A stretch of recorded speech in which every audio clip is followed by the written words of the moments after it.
Assalamualaikum warahmatullahi wabarakatuh.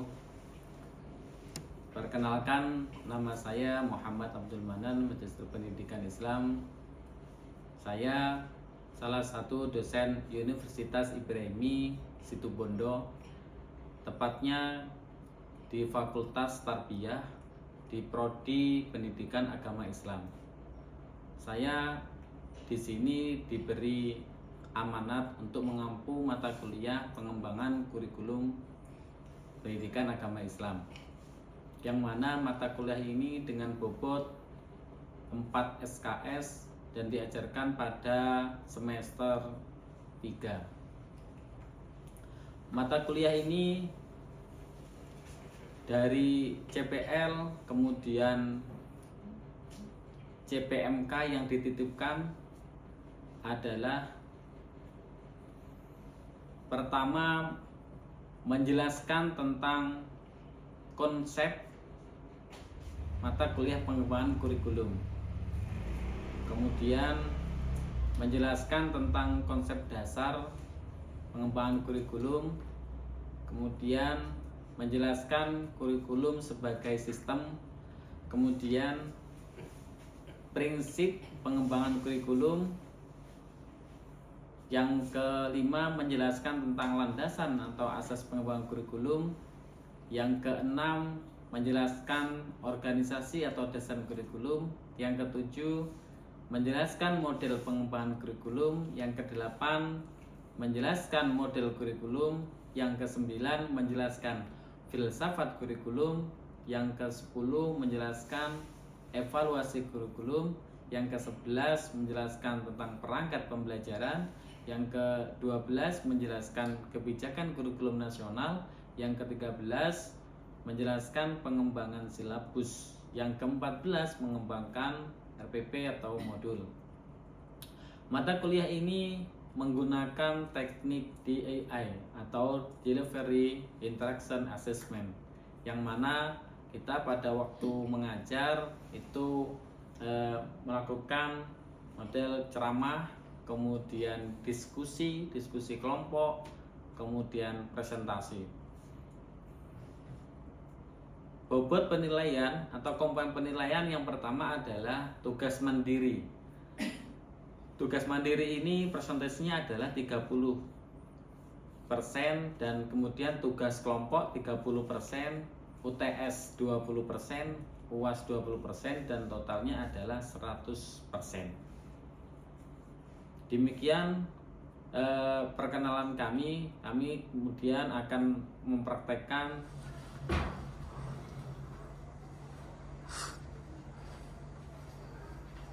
Assalamualaikum warahmatullahi wabarakatuh. Waalaikumsalam warahmatullahi wabarakatuh. Alhamdulillahirabbil alamin wa bihi nasta'inu 'ala umuri dunya waddin wa 'ala alihi washabihi ajma'in. Qala rabbi shrah li sadri wa yassir li amri wa hlul 'uqdatam min lisani yafqahu qawli. Semua mahasiswa semester 3 yang hadir, hafizhumullah jami'an. Amin. Alhamdulillah, kita pada siang hari ini bisa diberikan nikmat sehat sehingga kita dapat berkumpul kembali, ini dalam rangka belajar bersama pada mata kuliah apa? Pengembangan kurikulum DAI ya. Sebelum kita mulai, bagaimana kabarnya? Alhamdulillah. Ya, alhamdulillah kalau dalam kondisi sehat. Sebelum kita mulai, mungkin ada yang mau memimpin doa? Siapa? Ya, silakan. Sebelum mata kuliah hari ini kita mulai, mari kita membaca doa bersama-sama. Bismillahirrahmanirrahim. Raditu billahi rabba wa bil islami dina wa bi Muhammadin nabiyya wa rasula. Rabbi zidni ilma warzuqni fahma. Rabbi ishrah li sadri wa yassir li amri wahlul 'uqdatam min lisani yafqahu qawli. Terima kasih. Selanjutnya absen dulu ya. Ya. Nih, nanti absennya dimulai.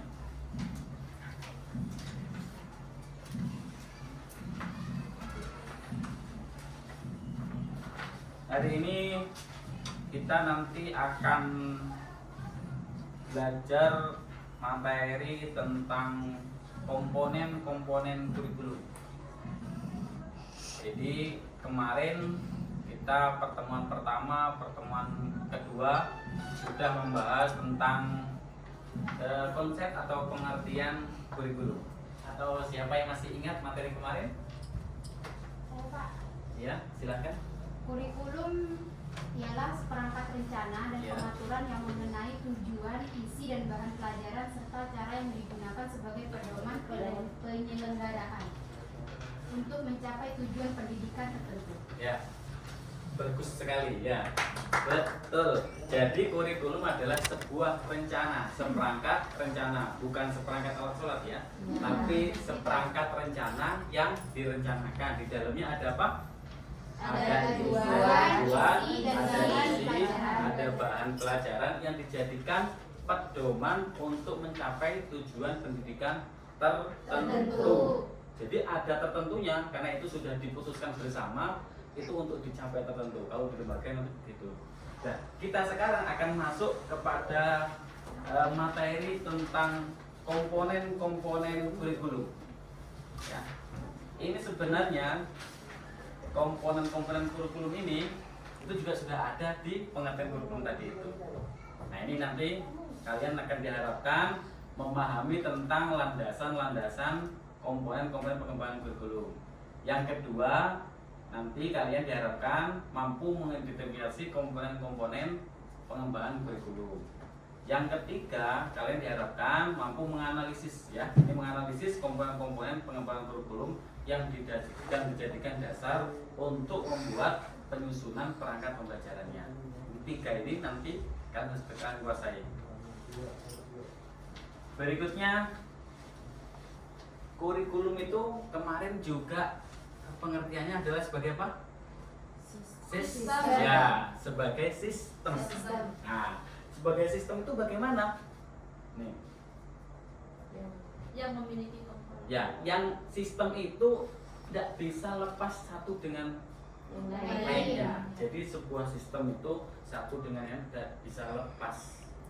Jadi satu dengan lainnya tidak bisa lepas. Coba kalian lihat atau amati di pengertian tadi itu ada apa saja. Mungkin ada komponen yang ada di situ. Kira-kira apa saja yang tidak bisa lepas dari kurikulum? Yang pertama apa coba kira-kira? Tujuan, ya tujuan. Ada tujuan. Terus Isi. ada isi. Metode. Ada metode. Dan evaluasi. Evaluasi. Ya di situ ada empat. Itu bisa dilihat dari rencana itu. Sudah, ini supaya lebih baik lagi, coba kalian buat kelompok ya, buat kelompok. Ini menjadi 4 kelompok sebagaimana kelompok komponen. Yang pertama kelompok tujuan, yang kedua kelompok isi atau materi, yang ketiga kelompok metode, yang keempat kelompok evaluasi. Buat kelompok ya, sudah? Sudah. 1, 2, 3, 4 sudah. Komponennya itu tadi ada 4, itu juga tidak bisa lepas satu dengan yang lainnya. Maka antara komponen tujuan, kemudian isi atau materi, kemudian ada metode evaluasi, ini tidak bisa lepas. Nah, kira-kira siapa yang tahu tujuan pendidikan nasional? Ada yang tahu? Ada yang ingat? Nah, silakan. Tujuan pendidikan nasional adalah tujuan yang bersifat paling umum dan merupakan sasaran akhir yang harus dijadikan pedoman oleh setiap usaha pendidikan. Tujuan pendidikan nasional itu adalah mengembangkan potensi peserta didik. Jadi dikembangkan baik itu secara etika maupun materi atau kompetensinya. Begitu. Itu tujuan. Tapi tujuan ini ada beberapa macam yang harus dilakukan oleh lembaga itu. Yang pertama adalah tujuan pendidikan nasional. Kemudian ada tujuan instruksional. Sebenarnya adalah tujuan dari lembaga itu. Kemudian ada tujuan kurikuler. Tujuan kurikuler itu adalah tujuan setiap mata pelajaran. Mata pelajaran itu ada tujuannya masing-masing. Nah, ini setiap tujuan itu setelah ketemu tujuannya, maka kemudian berikutnya adalah menentukan isi. Biasanya isinya itu masuk kemana? Masuk kepada materi. Materi itu ada di mana? Di pelajaran. Masuk di sana, di masing-masing pelajaran. Nah, ini untuk mencapai tujuan itu, maka isi atau materinya itu kan butuh butuh metode atau butuh cara atau butuh strategi untuk mencapai apa? Tujuan. Jadi materi biar nyampe ke tujuan. Maka nggak bisa tiba-tiba materi nyampe tujuannya, nggak bisa. Tetapi harus memakai cara tertentu. Bisa macam-macam caranya untuk mencapai tujuannya. Maka kita kayak kita ini. Yang pertama yang kita lakukan adalah metodenya ada ceramah, ya. Kemudian ada metode tanya jawab. Kemudian ada metode diskusi. Ada apa lagi? Problem solving. Jadi pencarian masalah. Itu harus ada. Berikutnya adalah tentang evaluasi. Nah, evaluasi ini penting apa tidak penting? Penting. Kenapa? Karena dengan evaluasi ini maka kemudian diketahui sukses atau tidak sukses, bagus atau tidak bagus dengan adanya evaluasi. Cuman ini evaluasinya kayak apa kalau di guru-guru, di guru? Nanti itu akan kalian bahas di kelompoknya masing-masing, ya. Kemudian nanti ada yang membacakan hasilnya, ya, dari masing-masing kelompoknya. Sudah? Kelompok tujuan mana tadi kelompok tujuan? Ya, kelompok tujuan, kemudian kelompok isi, kemudian kelompok metode, kemudian kelompok evaluasi. Komponen tujuan berhubungan dengan arah atau hasil yang diharapkan. Hierarki tujuan ada 4, yaitu tujuan pendidikan nasional, tujuan institusional, tujuan kurikuler, dan tujuan instruksional atau tujuan pembelajaran. Ya, jadi di tujuan itu ada 3 tujuan yang harus dipenuhi. Jadi tidak bisa. Biasanya begini. Kita kalau di lembaga itu lihat dulu tujuan nasional. Kita sebelum buat kurikulum kita lihat tujuan pendidikan nasional seperti apa. Lah, kemudian lembaga itu juga punya tujuan. Biasanya tercantum pada visi dan misi. Ada visi dan misi. Tetapi visi misi ini biasanya itu tidak bertentangan dengan tujuan pendidikan nasional. Nah, begitupun tujuan apa? Kurikuler. Tujuan kurikuler tadi itu menerjemah dari tujuan pendidikan nasional dan tujuan institusional. Nah, itu ada di mata pelajaran. Begitu. Jadi tidak bisa lepas, ya. Jadi cara melihatnya adalah dengan apa?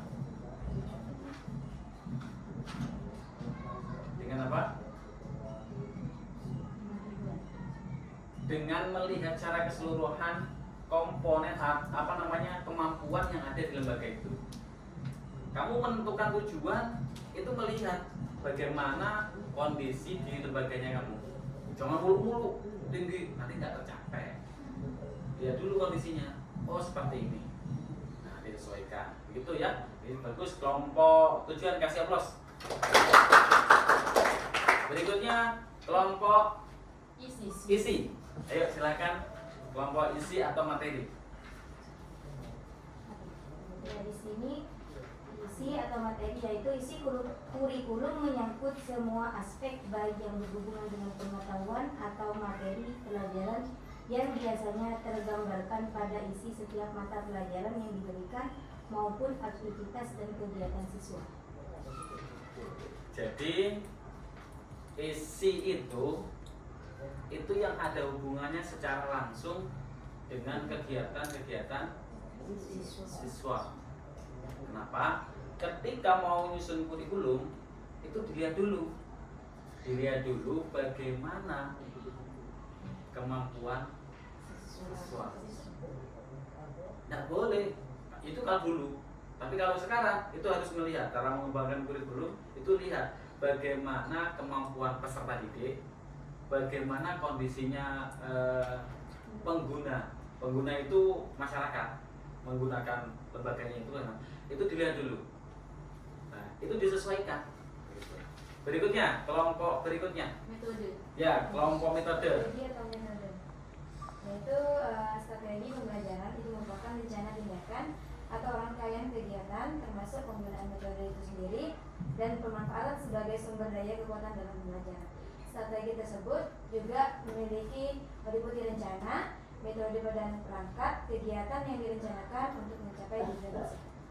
Ya, jadi strategi atau metode itu ada kaitannya selain untuk menuju visi dan misi, tapi juga ada kaitannya dengan proses pembelajaran. Nanti kalau lebih dalam lagi, itu biasanya nanti kita akan menyusun perangkat pembelajaran atau RPP, rencana pelaksanaan pembelajaran. Di sana juga ada metode, cara menyampaikan materi. Tetapi kalau secara luas, kurikulum itu tidak bahas tentang materi saja, tidak. Tetapi membahas secara keseluruhan. Jadi semua yang dilakukan oleh sekolah itu adalah namanya kurikulum untuk mencapai tujuannya sekolah. Maka banyak nanti seperti di standar 8 itu ada sarana prasarana macam-macam, itu harus diperhatikan. Itu di metode atau di strategi. Gitu. Kasih aplaus kelompok strategi dan kelompok metode. Yang terakhir, kelompok berikutnya kelompok evaluasi. Ya, silakan kelompok evaluasi. Evaluasi, komponen evaluasi itu sebagai alat untuk melihat keberhasilan pencapaian tujuan yang dapat dikelompokkan ke dalam dua jenis, yaitu tes dan non-tes. Atau evaluasi itu sendiri itu dapat berfungsi untuk mengetahui apakah tujuan yang telah ditetapkan telah tercapai atau belum. Ya, jadi evaluasi itu menjadi titik akhir untuk mengetahui keberhasilan dari suatu rencana. Jadi apa yang setelah kita rencanakan tidak bisa tanpa evaluasi. Lihat dulu, nah, ini sukses atau tidak sukses. Kita mengajar seperti ini, saya tidak tahu kalau kamu itu sudah tahu apa belum. Kan saya tidak tahu. Kalau andai kan saya tidak mengadakan evaluasi. Nah, evaluasi ini tadi ada dua bentuknya, apa? Tes dan non-tes. Nah, tes dan non-tes. Ada tes, ada non-tes. Apa itu tes? Coba. Tes yang biasa digunakan untuk mengukur kemampuan siswa dalam aspek kognitif atau tingkat penguasaan materi pembelajaran. Ya. Tes itu memiliki dua kriteria, yaitu kriteria validitas dan reliabilitas. Yaitu adalah yang Tes. Biasanya yang kita lakukan itu tes itu berkaitan dengan ujian kognitif untuk mengetahui kemampuan kamu sejauh mana di tingkat pengetahuan. Nah, biasanya dilakukan adalah ujian. Ujian itu biasanya adalah tes. Nah, ada tes tulis, ada tes lisan, tanya jawab. Itu namanya tes lisan. Kemudian tes tulis. Baru di situ tahu, oh ternyata kamu itu tahu, bisa menjawab. Berarti saya sukses ini. Nah, oh ini ternyata belum tahu. Oh ini berarti belum tahu di sininya. Oh kekurangannya ada di sini. Begitu. Itu evaluasi. Berikutnya evaluasi ada dua kan? Satunya apa? Non-tes. Non-tes. Apa itu non-tes? Biasanya digunakan untuk menilai aspek tingkah laku, termasuk sikap, minat, dan motivasi. Ya, masih ingat bahwasanya di kita itu ada 3 aspek yang harus ditempuh. Aspek apa saja? Kognitif, kemudian efektif, kemudian psikomotorik. Nah, jangan lupa ini ketika menentukan evaluasi maka melihat 3 aspek ini. Jadi sejauh mana kemampuan kognitifnya, kemudian bagaimana bisa melakukan itu adalah psikomotorik. Kemudian berikutnya adalah ini ada efeknya enggak bagi anak ini. Nah, itu bisa dilihat dari efektif kebiasaan anak itu. Nah, maka kemudian empat komponen ini tidak bisa lepas. Mungkin ada yang mau ditanyakan. Ini kan sudah masing-masing kelompok sudah mengerjakan Jadi sudah sudah dievaluasi sama teman-temannya. Mungkin ada yang mau ditanyakan baik ke kelompok lain atau ke kita. Ya, silakan. Nah, tadi kan di situ apabila dalam mengembangkan kurikulum di situ terdapat komponen-komponennya. Nah, saya mau tanya Pak, di situ pasti dibutuhkan prinsip apa saja yang harus diperhatikan dalam menentukan dan mengembangkan komponen tersebut. Yang mana itu prinsip apa?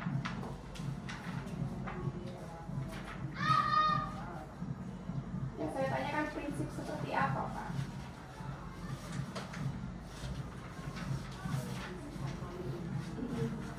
Prinsip dari komponen-komponen kurikulum Pak. Oh, untuk menentukan prinsip komponen. Oke. Untuk menentukan Apa yang perlu diperhatikan Pak? untuk menentukan Komponen-komponen kurikulum. ada yang mau menjawab?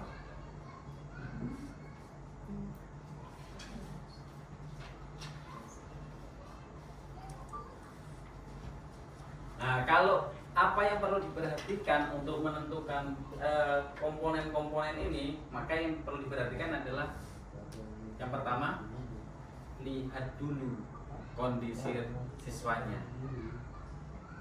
Bagaimana kondisi siswanya? Kemampuan atau kompetensi anaknya. Maka kemudian untuk menentukan tujuan ini harus melihat peserta didiknya. Dan kalau peserta didiknya sudah mampu, maka kemudian ini. Biasanya begini, di kurikulum itu kita menyusun mata pelajaran. Nah, untuk mata pelajaran kelas dasar SD sekarang itu pakai fase ya.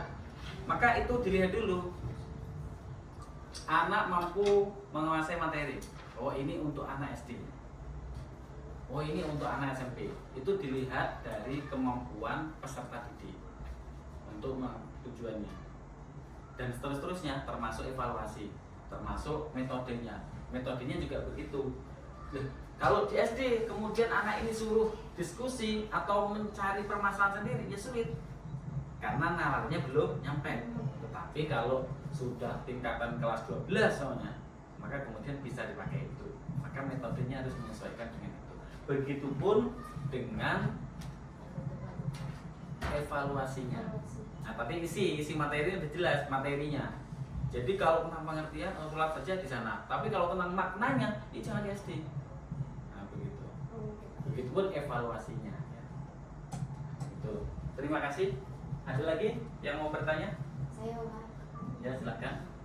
Saya ingin bertanya, bagaimana dan apa yang akan terjadi jikalau salah satu komponen tujuan tersebut, komponen dari 4 ini tidak terlaksana dengan baik, Pak?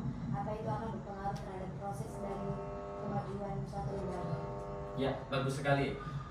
Pertanyaannya, bagaimana kalau tadi itu komponen yang 4 tadi itu ternyata ada salah satunya yang tidak berjalan dengan baik? Contoh, tujuannya sudah sangat baik. Ternyata kita selaku pelaksana tidak mampu menggunakan cara terbaik atau metodenya yang terbaik. Itu kira-kira kayak tadi itu. Yang pertama, sebuah sepeda motor. Nah, jika tidak ada rodanya, maka kira-kira bisa jalan apa tidak? Bisa. Bisa kan? Bisa Pak. Dengan cara apa? Didorong. Terus ditarik. Bisa kan? Bisa. Dia naik kendaraan lain bisa juga? Bisa. Itu berarti apa? Bisa jalan tetapi tidak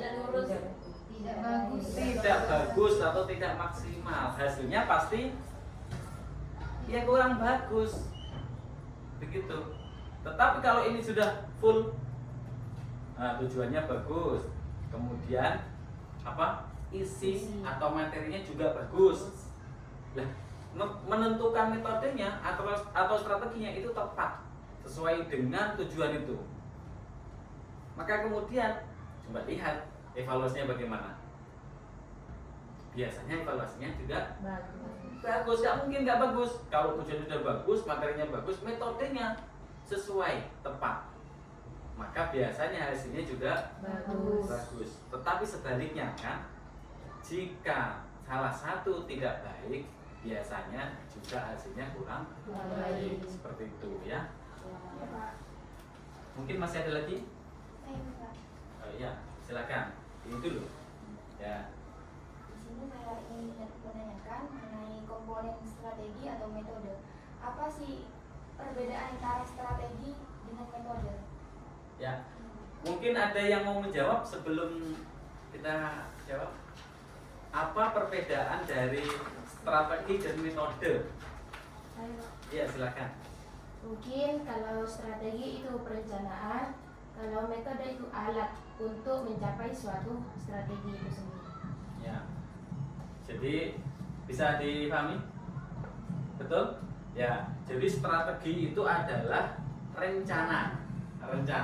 Jadi kita kalau tadi ada tujuan itu juga rencana. Harus perlu direncanakan. Seperti pengertian kurikulum itu rencana. Itu adalah strategi, itu rencana. Oh, rencananya kalau mau ke Situbondo naik apa? Ya, caranya bagaimana? Itu metode.